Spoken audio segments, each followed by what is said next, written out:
Hello বন্ধুরা, আবার আজকে চলে এসেছি একটা নতুন রান্না নিয়ে। দেখো, তোমাদের আশা করি রান্নাটা ভালো লাগবে। আর পুরো তার জন্য ভিডিওটা তোমাদের অবশ্যই দেখতে হবে। না দেখলে জানবে কি করে কি বানাচ্ছি আজকে। আজ বানাচ্ছি একটা স্পেশাল রান্না, মানে রাতে ডিনারের জন্য বানাচ্ছি এটা। তোমরা এনি টাইম বানাতে পারো, বাট আমি বানিয়েছিলাম রাত্রেবেলা, তার জন্য ডিনারের কথা বললাম। এখানে নিয়ে নিয়েছি 2 কাপ ময়দা, সামান্য পরিমাণ কালো জিরে, স্বাদ মতো নুন, সব নিয়ে ভালো রকম এটাকে মেখে নিতে হবে। মেখে নিলে ব্যাপারটা কি হবে, ভালো রকম মিক্স হয়ে যাবে জিনিসটার মধ্যে। তারপরে এর মধ্যে পড়বে তেল সামান্য পরিমাণ। এখানে মোটামুটি 3-4 চামচ তেল দিয়েছি, বেশি তেল দিতে হবে না, হালকা তেল হলেই হবে। দিয়ে ভালো করে মেখে নিতে হবে জিনিসটা, কেননা যত তোমরা ভালো করে মাখবে তেলটা, তত ভালো করেই চারিদিকে মিশে যাবে। তো দেখবে এরকমভাবে পুরো একদম ডেলা ডেলা মতন হয়ে যাবে তেল মাখার পর। কার কার এরকম ব্যাপারটা হয় যে তেল মাখার পরও একই রকম থাকে, মানে ডেলা টাইপের আসে না, আমাকে জানিও তো। কেন এই জিনিসটা আগে আমি প্রচুর ফেস করতাম, কিন্তু এখন জিনিসটা খুব ইজি হয়ে গেছে। যত ভালো করে মিক্স করবে তত ডেলা ডেলা মতন হবে। দেখো, সামান্য পরিমাণ জল দিয়ে ভালো করে মেখে মেখে নিচ্ছি। পরিমাণ অনুযায়ী জলটা মানে খুব বেশি সফট হবে এটা, আর খুব বেশি সফট মানে একদম লিকুইড হয়ে যাবে না, কিন্তু মোটামুটি ডোটা সফটই হবে। যাই হোক, আর যে আটা রুটির যে ডো থাকে, রুটির ডোয়ের থেকে একটু সফট। তো এটা দেখো ভালো রকম মাখা আমার হয়ে গেল।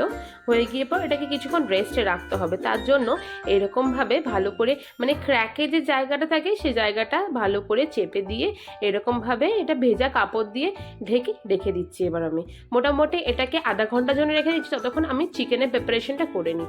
এখানে বানানো হচ্ছে, মানে এটা হচ্ছে ধাবা স্টাইলের চিকেন বানাচ্ছি। আর তোমরা এটাকে দই চিকেনও বলতে পারো। তো দই চিকেন বানাই মানে খেতে খুব ভালো লাগে, টেস্টি হয় এটা, সেজন্য বারে বারে বানাই। তাই ভাবলাম তোমাদের সাথে শেয়ার করে জিনিসটা। দেখো, আমার পেঁয়াজের খোসাগুলো ছাড়ানো হয়ে গেল, আর পেঁয়াজের যে সাদা অংশটা সেটা অবশ্যই তোমরা কেটে ফেলে দেবে। আমি শুনেছি এটাতে নাকি ক্রিমি হয়, সেজন্য আমি করি কি না, গোড়ার জায়গাটা অবশ্যই কেটে নিই। তো যাই হোক, দেখো এবার রসুনটা ছাড়িয়ে নিচ্ছি। রসুনের এখন খুব কালো কালো ব্যাপারগুলো আসছে, মানে এই রসুনগুলো মানে কেন জানি না এরকম ব্যাপারটা হচ্ছে। তোমাদের কারা কারা এই জিনিসটা ফেস করেছো তোমরা অবশ্যই জানিও, আর এটা করণীয়টাও জানিও। দেখো, আমার রসুনটা ছাড়ানো হয়ে গেল। এরপর আদাটাও আমি ছাড়িয়ে নিচ্ছি। সমস্ত আমার ছাড়ানো হয়ে গেল। এবার ভালো করে জলে ধুয়ে নেবো, কেননা এত বেশি কালো কালো ব্যাপারগুলো আসছে, তো মনে হলো জলে ধুয়ে নেওয়াটাই ভালো। যাই হোক, আমি জলে ভালো করে ধুয়ে নিচ্ছি এটা। রসুনটা আমার ভালো রকম ধোয়া হয়ে গেল। এরপর কিছু কাঁচা লঙ্কা আমি দিয়ে নিচ্ছি, কেননা এই রান্নাটা একটু ঝালঝালি হবে। তো তোমরা যেমন ঝাল খেতে পছন্দ করো সেরকমই তোমরা দেবে। দেখো, এবার সব কটা একসাথে নিয়ে পেস্ট করে নেবো।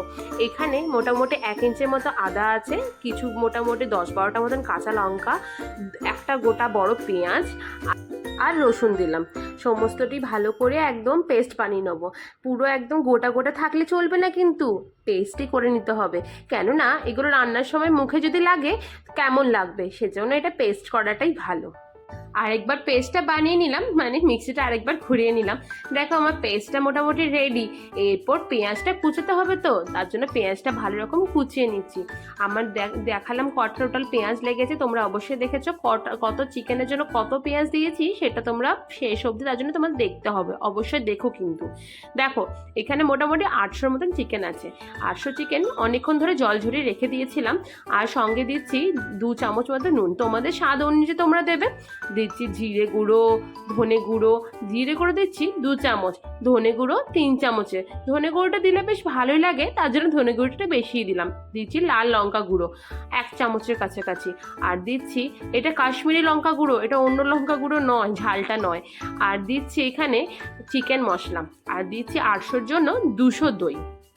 আর যে পেস্টটা বানিয়ে রেখেছিলাম, ওই পেস্টটা মোটামুটি 4 চামচের কাছাকাছি এখানে দিয়ে দিতে হবে। 4 চামচ আমার দেওয়া হয়ে গেল। দেওয়া হয়ে যাওয়ার পর সামান্য পরিমাণে তেল দিলাম। তেল দিয়ে ভালো করে এটাকে মেখে নিতে হবে, মাখো মাখো যাকে বলে। কেননা যত ভালো করে ম্যারিনেশনটা করবে তত ভালো চিকেনের মধ্যে ফ্লেভারটা আসবে, সেজন্য এটা ভালো করে মাখো মাখো করে নিতে হবে। দেখো, এবার কড়াই চাপিয়ে দিয়েছি গ্যাসের মধ্যে, ভালো রকম তেলও দিয়ে দিলাম। তেল মোটামুটি এখানে 4 চামচ 5 চামচ তেল দিয়েছি, খুব বেশি লাগবে না, মোটামুটি এরকমই লাগবে। লাগবে 800 চিকেনের জন্য। দিয়ে দিলাম 2টো তেজপাতা, সঙ্গে গোটা গরম মশলা। গরম মশলার মধ্যে খালি ছিল আমরা যেটা মেন আমরা ব্যবহার করি সেটাই, দারচিনি, এলাচ, লবঙ্গ। তারপরে দিয়ে দিলাম পেঁয়াজটা, আর দিয়ে দিলাম মাঝে চিনি দিয়ে ভালো করে মিক্স করে তারপরে দিলাম পেঁয়াজটা ভালো করে এবার নেড়ে চেড়ে ঢাকা দিয়ে এটাকে নরম করে ঢাকা দিয়ে যদি তোমরা পেঁয়াজটা ভাজো না তখন খুব তাড়াতাড়ি জিনিসটা হয়ে যাবে। আর দিয়ে দিলাম কিছু কাঁচা লঙ্কা কুচো, আর এই যে পেস্টটা বানিয়েছিলাম এই পেস্টটা 2 চামচের কাছাকাছি দিয়ে নিলাম। এরপর দিয়ে দিলাম সামান্য পরিমাণে নুন দিয়ে ভালো করে কষিয়ে নিতে হবে, আর দিয়ে দিলাম হলুদ। এরপর সব কিছু দিয়ে আর মিক্সি ধোয়া জল দিয়ে, মিক্সির মধ্যে মিক্সির বাটি ধোয়া জল, তো এটা দিয়ে ভালো করে নাড়িয়ে চাড়িয়ে নিতে হবে। দেখবে এত ভালো করে নাড়িয়ে চাড়িয়ে তোমরা নেবে, তেলটা অটোমেটিক তোমাদের উঠে আসবে উপরে। আমারও তাই হয়েছিল। এরপর চিকেনটা দিয়ে নিলাম, চিকেনটা দিয়ে নিয়ে ভালো করে কষিয়ে নিতে হবে। এটা কিন্তু ভাপে ভাপেই পুরো সেদ্ধ হবে, কেন অলরেডি ম্যারিনেশনের সময় চিকেনটা নরম হয়েই যায়। তাহলে বাকিটা এইরকম ভাপে ভাপে করলে তোমাদের দেখবে অনায়াসে সেদ্ধ হয়ে যাবে। জল দিলে কেমন হয়ে যায়, সেজন্য সেদ্ধটা এইভাবে করো, খেতে ভালো লাগবে। দেখো এরপর আমার মোটামুটি চিকেনটা সেদ্ধ হচ্ছে, আর কষিয়ে নিচে মাঝে মাঝে ঢাকা তুলে বারে বারে ঢাকা দিচ্ছি যাতে তাড়াতাড়ি চিকেনটা সেদ্ধ হয়ে যায়। চিকেন থেকে অটোমেটিক এত জল বেরিয়েছে, আমি কিন্তু কোনো জল এখানে অ্যাড করিনি। এরপর ভালো করে এটাকে মিক্স করে নিচ্ছি। আর এই যে বাটি ধোয়া জল, এটা আমার বরাবরেরই অভ্যাস। মিক্সির বাটি ধোয়া জল বলো আর এই বাটি ধোয়া জল বলো, আমার মোটামুটি চিকেনটা প্রায় সেদ্ধ হয়ে এসছে।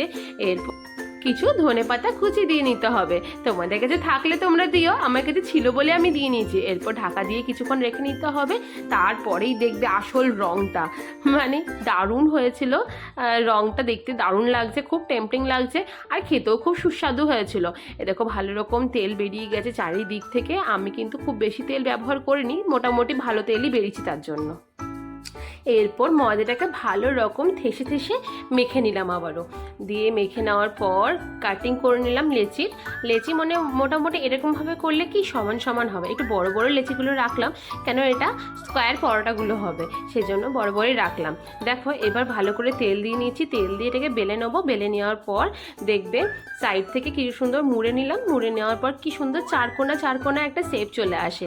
এই যে ভালো করে বেলে নিচ্ছি।